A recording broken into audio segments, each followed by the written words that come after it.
কাপড়ের প্যাড ব্যবহার করা কি নিরাপদ? এমন প্রশ্ন রয়েছে অনেকের মনে। সাধারণত যে স্যানিটারি ন্যাপকিনগুলো ব্যবহার করে থাকি আমরা, সেগুলো সাস্টেনেবল না। এছাড়াও স্যানিটারি প্যাড ব্যবহারের কারণে অনেকেরই র্যাশ হয়ে থাকে। তাই এর বিকল্প হিসাবে এখন অনেকেই ব্যবহার করে থাকেন ক্লথ প্যাড বা কাপড়ের প্যাড। কাপড়ের তৈরি প্যাডগুলো সঠিক হাইজিন মেনে ব্যবহার করলে তা বেশ হেল্পফুল হতে পারে। প্রতিবার প্যাড ব্যবহারের পর 30 মিনিট ঠান্ডা পানিতে ভিজিয়ে রাখতে হবে। এরপর সাবান বা ডিটারজেন্ট দিয়ে ভালোভাবে ধুয়ে প্যাডটি সরাসরি রোদে শুকাতে হবে। এই কটনের প্যাডগুলো সর্বোচ্চ 1 বছর ব্যবহার করা যেতে পারে। নিজস্ব তত্ত্বাবধানে উৎপাদিত, সম্পূর্ণ কেমিক্যাল মুক্ত, লিকেজ প্রুফ, বিএসটিআই অনুমোদিত কাপড়ের রিইউজেবল প্যাড।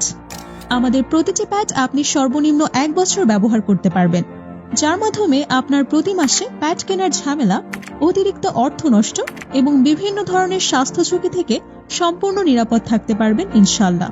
আমাদের প্যাডটি যদি আরামদায়ক এবং লিকেজ প্রুফ না হয়, তাহলে আপনার সম্পূর্ণ টাকা সাথে সাথে ফেরত দেওয়া হবে। অগ্রিম কোনো টাকা ছাড়াই অর্ডার করুন আমাদের পণ্যটি।